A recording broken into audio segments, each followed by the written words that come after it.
Olá, muito obrigado por vir a mais este encontro da Casa da Crítica, mais um encontro da série Educação pelos Contos Brasileiros.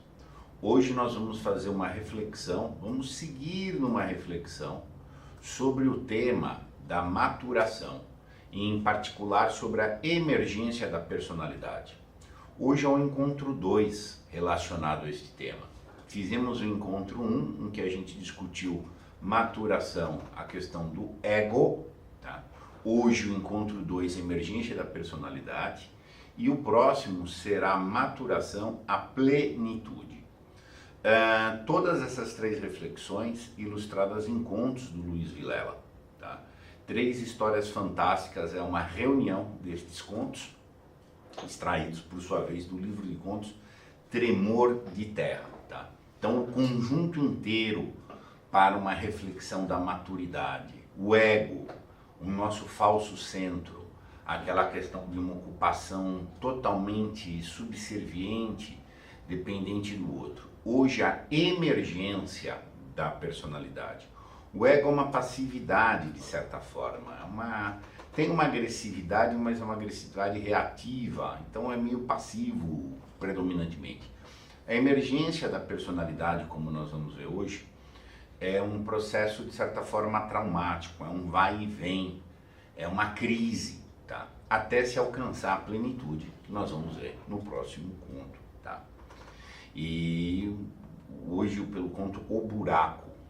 Buraco no sentido de uma personalidade que é escavada. O buraco nos dá uma ideia de escavação, de cavar.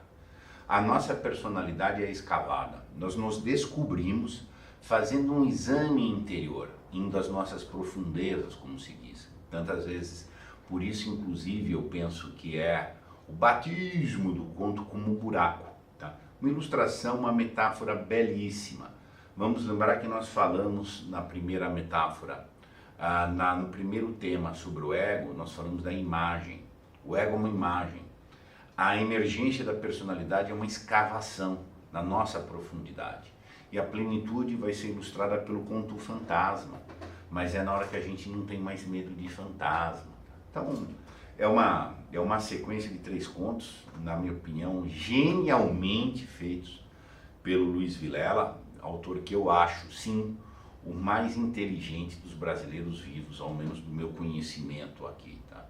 Como eu comentei no encontro anterior, é um absurdo que alguém classificou, a coisa de nécio, alguém classificou esses 3 contos como de obra infanto-juvenil, gente. Isso aqui é uma profundidade reflexiva, dramática, nós vamos aurir elementos muito importantes do processo da dramaticidade humana, que é coisa para adulto esclarecido entender.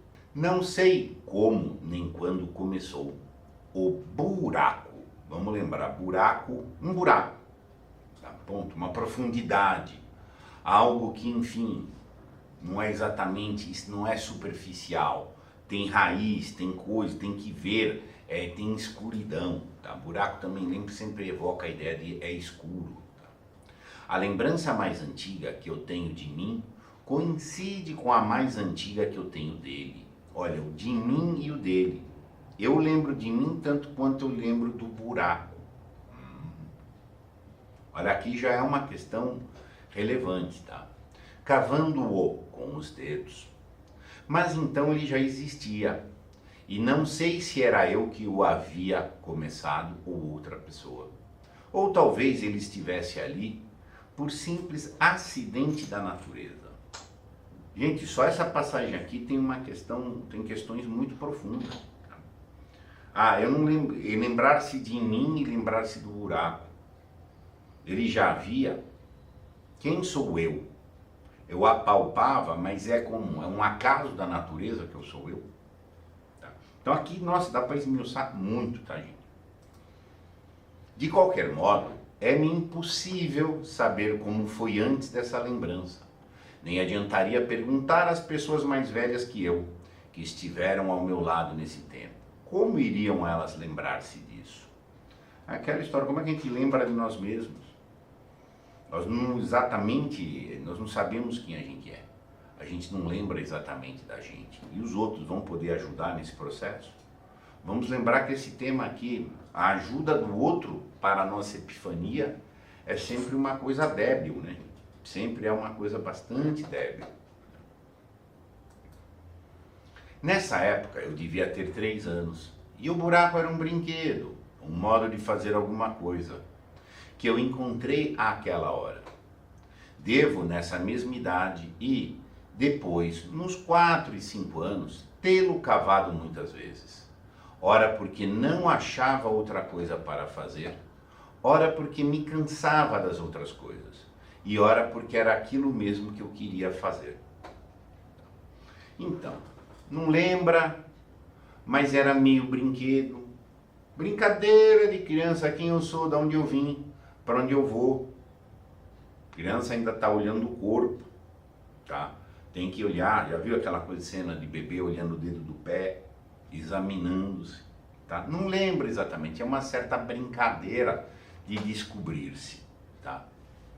Depois, já mais crescido, lembro-me do buraco tomando a forma arredondada, mas ainda raso, de poucos centímetros. Ele encobriria no máximo os meus tornozelos. Eu ainda não havia entrado nele, ficava apenas cavando-o, mas já pensava nele como algo que pertencia só a mim e a mais ninguém, e como algo secreto. Olha, e como algo secreto. Embora ele ficasse ali no quintal, à vista de todo mundo, e as pessoas passassem ao seu lado e mesmo sobre ele, não deixava de ser meu e de ser secreto. Aqui já tem uma intuição de um eu. Eu sou eu sempre. E há um eu indevassável, há um eu que ninguém entra e que eu posso tentar descobrir, talvez um eu que nem eu mesmo entre. Olha só aqui outra colocação. Quando ele foi lembrando do buraco, na medida que ele ia crescendo, buraco mais arredondado, ou seja, vai ter uma estabilidade, mas era raso, de poucos centímetros. É o processo gradual da maturação, que é lento, é passo a passo. É o processo natural da epifania, é o processo natural da descoberta do si. Ponto. É passinho a passinho, é tudo primeiro na superfície. Tá? Primeiro, antes, aqui a gente já está falando de superfície de um eu, de um buraco. No conto anterior, a gente está falando de uma imagem lá fora. Não tem nem essa intimidade ainda chegando. Tá? Observe bem esse encadeamento aqui. Tá? E é secreto. E quantas vezes é secreto para nós mesmos. Tá? Os outros não podem devassar isso. Se nem nós tantas vezes conseguimos. Às vezes, mamãe me via cavando e dizia: meu filho, deixa esse brinquedo. Vai brincar na rua com os outros meninos. Isso é a grande questão, gente. E essa é uma questão que me parece muito cara ao autor, tanto nas obras quanto na biografia dele, segundo eu suponho, é esse problema da socialização. Sempre que alguém está buscando bastar-se, sempre que alguém está procurando descobrir-se, interiorizar e etc., vem isso e os outros. Vai lá brincar com os outros. Pai e mãe fica nervoso, gente. Grande questão comum de pai e mãe se assustar, mas está brincando com os outros, está socializando, não está socializando. Essa é a grande tensão das pessoas. Nós vivemos numa cultura em que está imersa nessa ideia, ó, está socializado, está bem. Não está socializado, é o pior dos mundos. Vai brincar na rua com os outros meninos. Mas às vezes também via e não dizia nada. Não se importava. E de certo modo até parecia achar bom. Assim ele não vai para longe. Dizia aos outros. Tem que dizer para o outro. Tem que justificar para o outro a diferença. E ainda ele gosta de brincar sozinho. Meio que parece que tem que justificar. Isso aqui para mim é muito caro, porque eu sempre brinquei sozinho. E a minha mãe tinha que justificar, ele gosta de brincar sozinho. Isso aqui parece estar falando da minha infância, tá? Eu gostava também de brincar com outros meninos na rua. Brincava de pique, de bomba, de esconder, de bola, de soltar papagaio, de corrida, de biloca, de tudo. Mas às vezes eu deixava tudo isso e ia mexer com o buraco. Mas parece eu aqui, minha infância foi exatamente isso. Ia lá na rua, eu ainda vim da geração, tá? Sou paulistano, tá? Mesmo aqui na cidade de São Paulo, eu brincava na rua. Hoje, obviamente, não mais, né? Mas enfim, mas tinha que ter o tempo reservado. Mas às vezes eu deixava tudo isso e ia mexer com o buraco. Achava bom ficar ali, sozinho, longe de todo mundo.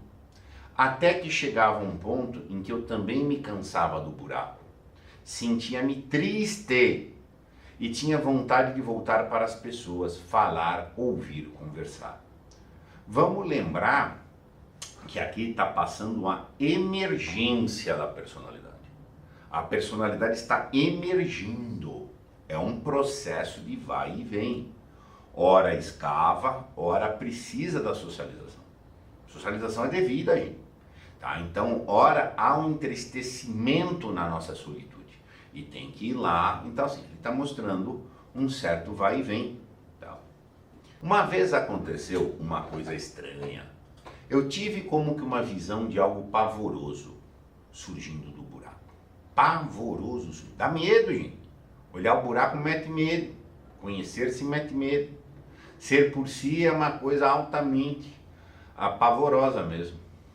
E saí correndo, feito doido, para dentro de casa. Mas depois eu não conseguia saber o que me dera tanto medo. Não conseguia ter nenhuma imagem. Mesmo assim, foi uma sensação tão horrível que eu fiquei algum tempo sem voltar lá. O processo de maturação é traumático. Ele pode não ter visto nada, mas tem um pressentiu, tem um sentimento difuso de medo. É pavoroso conhecer-se. É pavoroso entrar, olha, vamos usar uma expressão do Jung aqui, entrar nas suas sombras. Vai dar mó medão. O ego é um princípio de segurança. Exatamente para que ele é tão... A gente apega tanto ao ego, até por conta de não... até pela inibição desse medo de conhecer a si. A gente se descobre mais do que se inventa. Tá? Então, assim, ele está mostrando os traumas, os medos, sai correndo. O próprio processo de maturação, o processo epifânico, etc., é um vai, volta, às vezes tem que parar, tomar um ar, digerir um pouco, para voltar na escavação do buraco da personalidade, as entranhas. Eu gosto da expressão entranhas também. Tá? Fui crescendo, eu e o buraco, que cavava com certa regularidade também. Já com meus 11 anos, ele não era bem um brinquedo. Deixou de ser aquela coisa lúdica e tal. Eu não sabia por que eu cavava. Talvez fosse apenas por hábito. O buraco estava ali, no terreiro. E desde pequeno eu o vinha cavando. Hoje mesmo eu atendi uma pessoa com essa situação. Uma pessoa que faz uma escavação. Nem sei se está aqui a pessoa, não. Eu convidei para vir a esse evento. É uma pessoa que faz uma escavação há muitos anos, jovem. Mas está há muitos anos num processo de busca de si, sem ter exatamente um entendimento do que busca e que está fazendo a busca, mas está buscando. Hoje ela consegue ressignificar um pouco. Não sei porquê, mas algumas pessoas começam a escavar muito cedo. Outras pessoas escavam tarde, outras pessoas não escavam nunca. E então foi como se, de repente, eu o visse pela primeira vez. Como se ele nunca tivesse existido antes desse dia, quando fiz 15 anos. Foi uma sensação empolgante, mas também assustadora. Fiquei maravilhado e ao mesmo tempo com medo. Na manhã desse dia eu estava alegre, mas de tarde não sabia se estava alegre ou triste. De noite estava triste. De qualquer modo, uma coisa era certa. Aquele buraco existia e era meu. Inseparavelmente meu. Tão meu que era como se ele estivesse não ali, fora, mas dentro de mim. Eu podia ignorá-lo, que ele estaria ali, continuaria ali como estava. Passagem lindíssima, gente, que passagem linda. Na maturação, ele chegou aqui nos 15 anos, descobriu que há um eu. Descobriu que há um eu.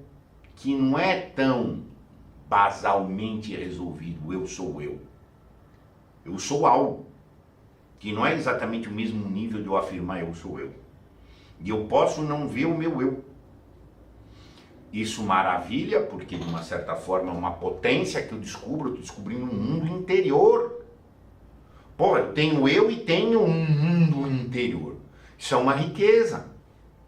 Ao mesmo tempo, é um entristecimento do luto. Por quê? Porque estão caindo os egos da superfície. Todo o ego, quando vai, é uma forma de luto. Mete medo, mete tristeza, porque tem uma instabilidade acontecendo. Tá? Mas esta posse aqui, eu sei que tem o buraco, que tem a personalidade, que tem um mundo interior dentro de mim, inseparável de mim. Eu que posso fingir de não ver, não deixe de existir. Mas não sei o que faço, eu descubro. Isso aqui realmente já é aqui uma experiência epifânica, né, gente? Isso aqui já é um tremor de terra, para usar a expressão aí. Uma expressão que eu gosto muito do Louis Lavelle, ele fala do tremor de luzes, quando se toma uma consciência sobre si. Há um si meu que é mais do que o meu imediato. Ele fala, há um tremor de luzes, há um treme-luz, ele usa a expressão. Nosso autor aqui chamou tremor de terra, não sei se por esse contexto aqui ou não, tá? Mas a grande coletânea chama tremor de terra. Não acho que o tremor de terra é por causa desse tremor epifânico, deste conto, não sei. Acho que não, tá? Mas de qualquer forma, cai bem aqui para a experiência de tremor. Tá? Ignorá-lo foi o que tentei de vez em quando nesses anos de adolescência. Sim, a gente sempre tenta ignorar. E esse processo de emergência, uma hora ignora, uma hora abraça, uma hora avança, uma hora retrocede, etc. Às vezes em casa ou na casa dos outros, entre pessoas conversando, rindo, jogando, dançando, bebendo, eu me esquecia dele, ou sem me lembrava, achava-o tão estranho que não podia acreditar que ele existisse. Isso é distração. Nós precisamos da distração também. Escavar-nos a nós mesmos é um fato muito grave. Quem eu sou, para onde eu vou, tudo isso são fatos bastante graves que demandam a nossa atenção. Só que nós também precisamos legitimamente de alguma distração. A vida sem nenhuma distração seria dura demais. Então, tem horas que a gente se esquece desses assuntos, mas sem que isso seja uma distração, necessariamente num efeito pejorativo, de um caráter necessariamente escapista, etc. Mas, mesmo as pessoas papo reto, perseguidoras, buscadoras, que vão amadurecer, gozam de alguma distração, de, enfim, algumas amenidades. Tá? E olha, esquece um pouco que está se escavando. Tá? Mas chegava em casa e bastava ficar um pouco isolado dos outros, em silêncio, que ele surgia dentro de mim, como uma serpente se erguendo no escuro. Olha só, aquela questão, tanta e tanta gente tem medo da solidão. Porque na solidão ela provoca esse encontro com o buraco, essa necessidade de constatar ao buraco. A socialização, em larguíssima e predominante medida, é um processo de distração. Falar amenidade, não sei o que, justamente para não olhar para mim. Está entendendo? Enfim, aí você vai ver todos aqui aos seus respectivos redores, como há pessoas que entram em pânico com medo da solidão. Porque a solidão tem o convite epifânico sempre. Tá? Isso me deixava tão desconsolado que eu tinha vontade de morrer. Claro, ele tá, de certa forma, nesses momentos, a gente não sabe quem que é. A emergência da personalidade nos põe um drama que a gente não sabe quem que é. O ego é uma solução, eu não sei quem eu sou, mas eu me agarro em algo postiço. Um processo intuitivo, ingênuo e tal. Mas, eu sou isso. Eu sou esse título, eu sou esse cargo, eu sou essa posição, eu sou essa relação, eu sou essa função, etc. Então, é um consolo, de certa forma, o próprio ego. Tá? Mas você vai tirando o ego, tá? Vai ficando numa noite, tá? Etc. Mas outras vezes, em situação idêntica, era eu mesmo que invocava a sua lembrança, como um último socorro. E então ficava contente por ele existir. Olha, aqui já é um passo grande, gente. é um passo muito grande. A gente ficar feliz que tem um mundo interior, que bom que tem um mundo interior que me sustenta. E eu posso ir lá tentar buscar recursos. Aqui está emergindo uma afirmação de uma personalidade. Acontecia também de lembrar-me dele quando estava rodeado de pessoas. E essa lembrança era tão forte que apagava a presença das pessoas, como se elas então que se tornassem lembrança. Isso aqui é chamado de ensimesmamento. Quem é retratado fazendo muitos ensimesmamentos assim é Sócrates. Em vários diálogos de Platão, Sócrates parava, tem várias passagens nesse sentido, ele ficava quieto. Tipo, como se ele esquecesse do seu entorno dentro da sua elucubração. Tá? E ele mesmo, um homem totalmente defensor do esforço epifânico. Uma vida não refletida não vale a pena ser vivida. Tá? E etc. Houve ocasiões em que eu escondia dos outros o buraco, numa espécie de medo ou de pudor. Ou se me sentia muito triste por ele existir, mostrava-o para eles, na esperança de que eles dissessem ou fizessem alguma coisa para diminuir minha tristeza. Uns nem ligavam, outros davam conselhos, e alguns acabaram se oferecendo para me ajudar a tapá-lo. Como é que chama isso em bom português? Diminuir-se para caber. A pessoa está passando por essa crise, essa turbulência, não está cabendo socialmente, até pede para o meio social para se diminuir, como não me deixa crescer muito, não me deixa me descobrir muito, porque eu também quero ser igual. Me ajuda a parar esse processo. Nós estamos numa cultura que fala uma coisa horrorosa, pavorosa, um negócio de um pavor abominável, que é a coisa da igualdade, a ditadura da igualdade. As pessoas podem querer se diminuir para ser igual, no sentido de diminuir para caber. Isso é um processo traumático. Há um trauma de emergir esta personalidade. É doloroso, então vai, volta, às vezes pede ajuda, e etc. Às vezes se envergonha de ter personalidade. Tá? Algumas vezes aceitei esta ajuda, mas na hora de tapar o buraco eu recusava, assustado. Não, como que aquela pessoa, por mais que eu gostasse dela, e ela de mim, poderia me ajudar a tapar o buraco que eu tinha feito sozinho e que só eu conhecia perfeitamente? Tinha um limite último de resistência. Eu peço para você me ajudar a sabotar esse processo. Tá, mas na hora H eu consegui resistir. Processo que não é raro isso. Não, tá? Não daria certo, ficaria um desses terrenos movediços em que de uma hora para outra eu poderia me afundar e às vezes comigo a pessoa. Eu a abandonava ou ela me abandonava com lágrimas nos olhos. Eu queria tanto aquela ajuda e a ajuda não poderia me valer. Isso aqui é uma situação aguda, tá ligado? É uma situação muito aguda.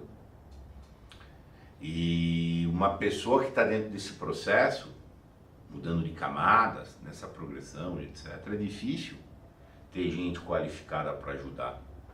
E há esses estremecimentos. Há naturalmente esses estremecimentos, que numa linguagem psicanalítica seria o estranhamento. Vão se estranhando as pessoas, tá? Dentro desse processo. E novamente, com lágrimas nos olhos, isso também dói. Tá? Bom, as pessoas estão em fases, em fluxos, processos, estados, momentos distintos, né? Isso me custou muitas incompreensões, claro, e quanta, né? Disseram que eu era orgulhoso, que eu desprezava os outros, ou que não me importava com eles, e que até os odiava. Quanta incompreensão. Havia também os que diziam, deixa ele, não tem jeito. Não tem jeito, isso ó, são comuns. Esses pelo menos eram mais compreensivos. Olha a fina ironia. Enfim, se você não é um autômato, egocentrado, não está pautado por um princípio de manutenção, e sim um princípio de escavação, que é um princípio de progressão, de busca e de transformação, isso é totalmente incompreendido. Você saiu do esquema parasitário, egóico, ou egocêntrico pelo menos, totalmente incompreendido. O buraco, somente eu poderia enchê-lo. Olha, que salto. Que salto, aqui tem a ruptura, agora só eu posso preencher o buraco. Por que há essa conclusão eu havia chegado? Acho que tem algum errinho aqui no slide. Tá? O buraco estava ali e não adiantava eu querer ignorá-lo, não adianta. O que eu tinha de fazer era enchê-lo. Sim, você tem que encher de conhecimento, de consciência sobre ele. Tá? Foi o que tentei, já rapaz, e não pude. Cada pá de terra atirada dentro do buraco era como se fosse atirada dentro de minha boca. Eu não podia fazer aquilo, era como se eu estivesse me assassinando. Claro, claro, está matando seus egos, está matando suas ilusões, está matando todas as suas projeções. Tá? Então desisti, deixei a pá no chão e desolado, fiquei olhando para o buraco. Nesse estado, escorreguei e caí dentro dele. Aqui uma fase aguda. Está matando, mas está doendo de matar os egos, está matando esse abafar de projeções, esse abafar de impressões superficiais. Então eu não aguento, mas de repente eu caí. De repente eu já caí, eu não tenho mais condição de fugir do processo. Isso aqui é aquela expressão que o Rosa fala, uma hora você entrou na travessia, no meio da travessia não dá para voltar mais. Ponto. Escorreguei e caí dentro dele. É o que também se diz às vezes, aí o ponto de não retorno. Chegou num passo, ó, nesse estado que entrou, agora tem que ir. Não dá mais para fugir. Então enfrenta essa sombra, tá, que tem aí. No primeiro instante tive um pavor horrível, como se eu estivesse cara a cara com a coisa de que naquele dia da infância eu tivera a visão. Ali estava ela, visível e invisível, palpável e impalpável. Meu primeiro impulso foi o de fugir, mas não fugi, porque fiquei paralisado, ou porque me dominei, não sei. Visível e invisível, palpável e impalpável. Olha aqui, nós somos matéria e nós somos espírito. Nós temos dimensão física e temos dimensão espiritual. Olha que não tem uma palavra sem nó, gente. Fiquei paralisado. Eu não fugi, mas é porque eu fui muito forte ou fui muito fraco? Não sei. A pessoa pode perfeitamente não saber se ela é forte ou ela é fraca. E nesse processo de emergência, antes de chegar à plenitude, tá, a pessoa está vivendo essa oscilação, eu sou um potente ou eu sou um impotente? Por fazer esse processo de busca interior tão profundo. Só lá na fase da plenitude, em que já há uma luz de consciência tão forte, que o camarada entende esse processo, ressignifica todos esses processos que ele passou, da dissipação egóica, da emergência da personalidade, aí ele fala, eu sou forte. Ponto. E não é um eu sou forte meramente orgulhoso, egóico também, não, ele tem um entendimento lúcido, mas esse momento aqui ele está... é uma fase de trauma, né? Não demorou, porém, o pavor foi subindo e dando lugar a uma espécie de familiaridade com o ambiente. Sim, a gente tem que se acostumar conosco mesmo. No primeiro momento nós somos familiarizados com os vínculos primários, com os vínculos secundários. Em algum momento, se a maturação vai se realizar, nós temos que ser familiares, acostumados conosco. Ponto. Notei então o escuro de ali dentro, o frio das paredes e essas coisas, que talvez fossem o que de início me havia apavorado, passaram a me agradar.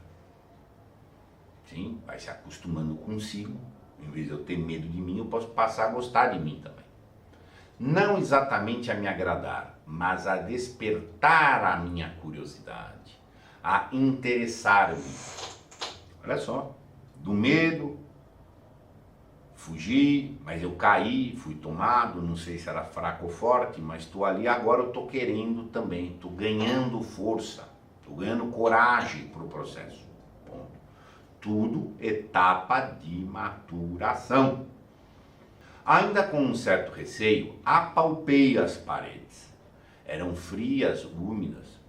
Cheguei até a cheirá-las. Era o mesmo cheiro, mais forte, que eu já estava sentindo no ar ali dentro. Cheiro de terra, um cheiro bom. Depois de alguns minutos, a sensação de pavor havia desaparecido por completo. E eu ali sentia-me bem, perfeitamente à vontade, como se ali fosse realmente o meu lugar, o meu habitat. Era como um homem que, perdido na escuridão, vê de repente surgir à sua frente um pavoroso castelo mal-assombrado e, empurrado por estranha a força, caminha em sua direção, descobrindo à medida que caminha que as brumas vão se dissipando, que o castelo é a sua própria casa, onde ele deseja estar. É a minha casa e eu desejo estar lá. Castelo, também é aquela coisa ao mesmo tempo forte, também é aquela coisa ao mesmo tempo sombria, misteriosa, uma coisa, há um poder. Minha cabeça estava apenas alguns palmos acima da terra. Mais um pouco o buraco me encobriria. Olha só, ele já estava numa fase avançada no processo, quase imerso no mundo interior dele. Esse pouco eu cavei no dia seguinte. Depois que cavei, eu entrei no buraco. Nessa hora, uma pessoa me procurou no quintal, chamando por mim. Eu permaneci quieto e em silêncio no buraco, com a mesma sensação de quando, em criança, me procuravam pela casa, chamando-me e eu estava escondido debaixo da cama. Eu não gostava dessa pessoa e resolvi não responder. Ela acabou indo embora. Olha só. Ele lá no buraco, no mundo interior, já se sentiu forte para não responder, para não relacionar-se com X pessoa, porque ele não gosta dela. Repeti depois a experiência com outras pessoas. Sempre dava certo. Na medida que você vai ganhando mundo interior, né, gente? Você fica mais fácil, fica mais forte para romper vínculo. Se você não tem mundo interior, você é totalmente agarrado no vínculo. A verdade é que das pessoas que me cercavam, com quem eu lidava todo dia, a maioria me aborrecia, me desgostava, me cansava. Dela e de todo mundo. A maioria das pessoas acha um tédio os vínculos a que elas têm, mas os vínculos às quais elas estão apegadas, cujo apego não é rompido porque não estão escavando. É isso que está sendo dito aqui, tá? Elas cansavam, e sobretudo por causa de uma coisa, falavam demais. Por que não conseguiam ficar em silêncio? Depois de estar com elas, como era bom entrar no buraco e ficar ali, naquele silêncio. Mas o silêncio ainda era frágil, ó, silêncio frágil. E qualquer barulho mais forte, lá fora, vinha trincá-lo. São etapas. Mesmo quando você consegue no mundo interior, ainda ele tem níveis de gradação, né? Tá. Era preciso tornar mais fundo o buraco, isso, tem que escavar mais. Tá. Além disso, as pessoas que me procuravam já o haviam descoberto. Então, chegavam à beirada e pediam que eu saísse. E se eu me recusava, insistiam e ameaçavam jogar coisas dentro. Elas não tinham o menor respeito pelo buraco. E isso me dava vontade de ficar dentro dele e de não me encontrar com elas. Tem um erro no slide. O que acontece? Aquela manifesta, belíssima frase do Lula Velha, que todo dia tem que ser relembrada, gente. Quando uma alma começa a bastar-se, ou seja, ela vai escavando, ela vai achando o seu tesouro interior, esse mundo interior, o mundo vai lhe tirando todo o apoio. Vai lhe tirando o apoio, pode até virar hostil. Você está parecendo tatu, me disse uma dessas pessoas. Tatu é que fica cavando buraco assim. Desse jeito, um dia, quando você menos esperar, você está aí virado num tatu. Olha as suas mãos sujas de terra. Sim, você é um esquisito. Você é um esquizoide. É um esquisitão. Esse esquisito no sentido de pejorativo. Tatu, eu pensei. E se eu virasse mesmo um tatu? Aquelas pessoas me deixariam em paz no meu buraco? Não viriam mais molestar-me? A famosa Clara fala, se o problema é meu, deixa eu com o meu problema, pô. Você está entendendo? Eu não precisaria mais procurá-las, nem sentiriam elas a minha falta. Quem iria sentir falta de um tatu? Aquela hora, eu desejei de fato ser um tatu. Mas nem de longe eu estava pensando nas coisas que viriam a acontecer. Pensei apenas que devia ser bom viver sozinho, no escuro e no silêncio, longe das pessoas. Para conseguir, pois, maior silêncio e menos claridade, continuei cavando o buraco. Às vezes eu levava água e comida e passava o dia inteiro cavando. Quando me cansava, parava de cavar e ficava lá, à toa, sem fazer nada, apenas sentindo o silêncio, o escuro, o cheiro da terra. Aquele cheiro que eu achava tão bom. Acontecia, às vezes, de chegar gente me procurando. Curvavam-se sobre o buraco, mas ele já estava muito fundo para que pudessem enxergar alguma coisa. Olha que belíssimo isso aqui, tão linda essa passagem. Um buraco chegou num patamar que não era mais nem compreensão, mas não era mais nem visível. Tá? Então gritavam, Zé, você está aí? Eu não respondia. Zé, ô Zé, sou eu, Maria. Maria era minha noiva. Sim, eu tinha noiva. Eu não respondia, mesmo sendo ela. Olha o grau de profundidade que ele já entrou. Então havia um silêncio que eu percebia ser o da pessoa, esperando ainda que chegasse lá em cima algum som de baixo. Mas eu ficava bem quieto. Então o silêncio voltava a ser o de antes, a pessoa tinha ido embora. No começo, esse silêncio da pessoa esperando era de um tipo, depois ficou de outro. Eu estava ficando especialista em silêncios, distinguia milhares de tipos diferentes. Esse silêncio é como a distinção, o discernimento entre espécies de silêncio, são espécies de gestos. No começo era o silêncio de quem espera apenas um som, e depois pensa, ele não está aí mesmo não. Mas depois, quando ficaram sabendo que eu passava ali quase o dia inteiro, quando sempre me viam indo para o buraco, o silêncio tornou-se de quem espera desconfiado, pensando, ele está aí, sei que ele está aí, não quer responder. Olha, já mudou o afeto. Um afeto de saber achar que ele não está aí, o afeto de falar, o cara que não quer me quer responder. Então eu quase respondia, principalmente quando a pessoa era mamãe ou Maria.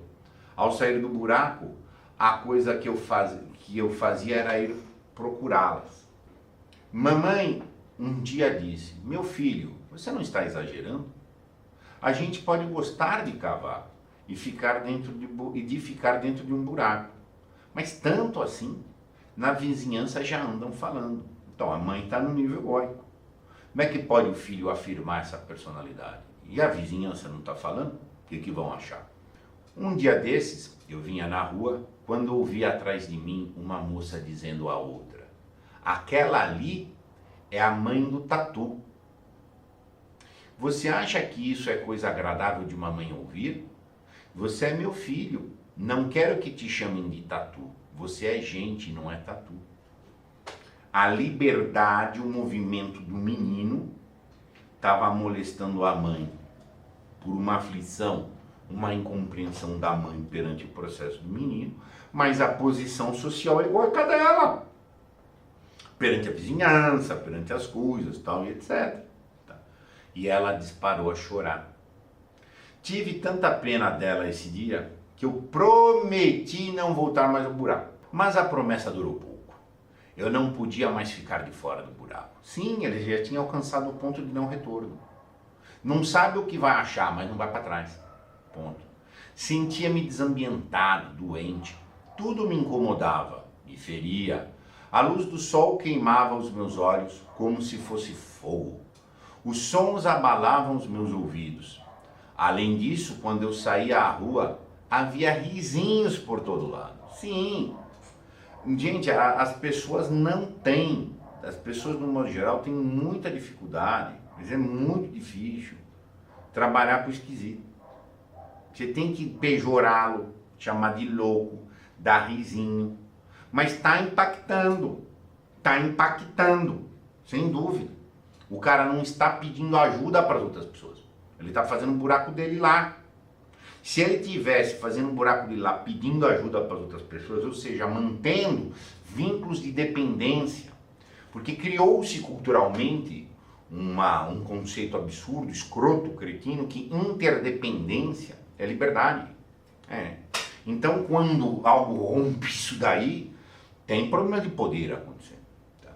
O tatu, eles cochichavam, mas eu ouvia como se eles estivessem gritando em meus ouvidos. Eles riam, sobretudo por causa de minha corcunda, que me vieram à força de cavar todo dia, e de meu rosto que fora escurecendo e se afinando. Sim, ele vai ficando irreconhecível por completo. Aqui é um processo de transformação, metaforicamente colocado aqui, como ele vai virando um tatu. Ele deixa de ser um homem dentro desse sentido de um homem social, que na verdade quem não é exatamente humano é o homem do ego social, tá? Mas vai tendo esse estranhamento completo. Tá? E era por isso que eu só andava com as mãos enfiadas nos bolsos. E mesmo em casa, na hora de usá-las para alguma coisa, para comer, por exemplo, eu me trancava no quarto. Elas já quase não lembravam mãos humanas, eram negras, grossas, compridinhas e com unhas fortes, pontudas. Eram mãos de tatu. Num daqueles dias em que ao sair à rua, eu ouvir as pessoas falando e rindo de mim, cheguei em casa tão deprimido que, sem reparar, comecei a andar de quatro. Na própria medida que o estranhamento dele vai ficando saliente, ele também se transforma mais. Ponto. Agora começou a andar de quatro. Mamãe deu um grito e só aí eu percebi a coisa. Meu filho, ela disse e veio correndo me abraçar. Tive de fazer um esforço enorme para levantar-me, para depois manter-me de pé. Sim? Que mal fizemos para merecer essa desgraça? Ela disse. Que problema ter um filho estranho, diferente, chorando e me apertando em seus braços? Como explicar a ela que nem eu, nem ela, nem ninguém tinha culpa daquilo, que aquilo acontecera porque havia começado um dia e havia começado por um simples acaso? Culpa! É uma ideia de culpa, tem que ter um culpado porque há algo não normal no sentido de padrão repetitivo. Tá? Então tem que ter culpado, mas a coisa começou sem culpado, como é que é? Tá? E que tudo era assim porque havia começado assim, sem que houvesse começado de outro jeito, teria sido de outro jeito, mas que ninguém podia saber porque uma coisa começa, deixa ou daquele jeito, e que mesmo que soubesse, isso não adiantaria nada porque a coisa já havia começado. Aqui é um discurso verbal de mostrar, ó, o negócio é um macarrãozão, né? Do ponto de vista de busca causal. Mas essa explicação seria muito difícil para ela entender. E eu fiquei em silêncio. Sim, uma hora que o cara explica, justifica, esconde, é uma hora que eu fica quieto. Deixando simplesmente que ela me abraçasse. Era doloroso. Ela pressentia que era a última vez que me abraçava assim. Sim? De novo, lembra do processo que a gente falou lá de um estranhamento? A partir de um certo momento o estranhamento pode ser tal que meias pessoas sabem que é o dernier. Vai acabar. Não vai dar mais. Já vai haver uma incomunicabilidade muito grande. Tá? Muito, muito grande. Vai haver perdas de afetos no processo de maturação. Ou não matura. Ou não matura. E não quer dizer que esteja brigando, pode até ganhar um abraço. Mas já são mundos completamente diferentes. São mundos que não vão se comunicar mais. De noite ela fez um bolo de chocolate, que era o bolo que eu mais gostava. tudo como se soubesse que era a última vez. Eu comi para que ela se sentisse feliz, mas já não achava mais graça em comer bolo. Sim. Isso aqui é um reto, isso aqui é um gesto, tá? De fim, de fecho, tá fechando. Além do mais, eu tinha que comer aos pedacinhos, para o bolo passar na garganta e eu não engasgar.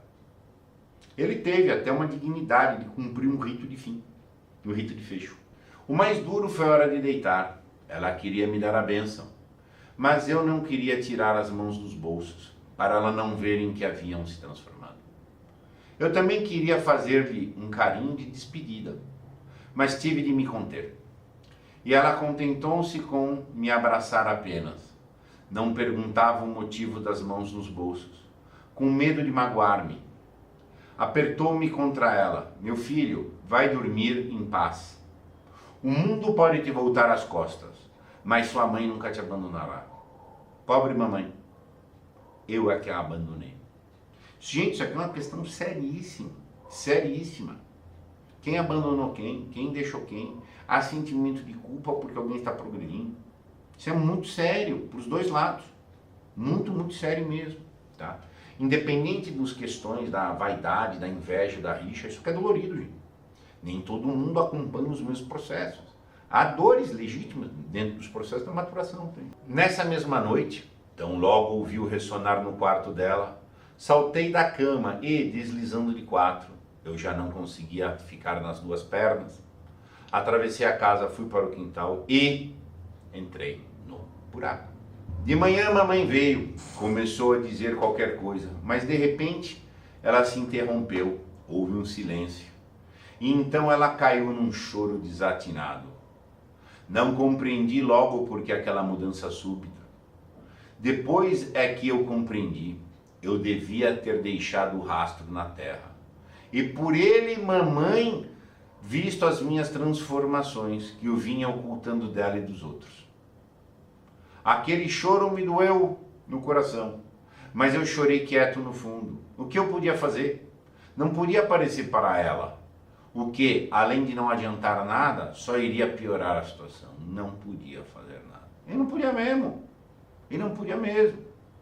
Lembra, esse aqui é um ponto que eu quero voltar a salientar, depois que entrou na questão do ponto de não retorno, não dá mais. Não dá mais para caber. Ponto. E, enfim, mas tem dor, gente. Tá? Ponto. Uma pessoa não pode ver quem está em outro. Ele usou aquela metáfora, o buraco foi, a pessoa não via mais. Aí não dá mais para o mundo. Pode ser incompreensível para o mundo dessa mãe, o mundo que está. Uma pessoa de uma maturidade tal não consegue enxergar outra. E pode, sinceramente, estar aflita pelo outro. Ponto. Entendeu? Aquela frase do Nietzsche, aqueles que não ouvem a música acham que quem está dançando é louco. Ponto. A emergência profissional é um trauma de todos os vínculos ao redor também, né, gente? É do indivíduo, tá? Isso até o colega aqui lembrou da questão do amor. Só que é um amor traumático dos dois lados. O menino está traumatizado e a mãe também. Volta, meu filho. Sou eu, sua mãe. Vem para casa. Aí é tão escuro, tão frio. Você vai se resfriar, pode ficar doente. Vem para fora. Mãe é mesmo uma coisa. Nem eu virando tatu ela deixa de me querer. Até pelo contrário, parecia que ela me queria mais ainda. Como querem as mães aos filhos doentes. E se eu tivesse me transformado numa lesma? Ela de certo mais ainda me amaria. Quanto mais frágil fosse o filho, mais ela amaria, meu, que ela está dizendo aqui. Mas era estranho o que eu ia sentindo enquanto ela me falava. Ao mesmo tempo que eu sentia a dó dela, eu pensava, seu filho?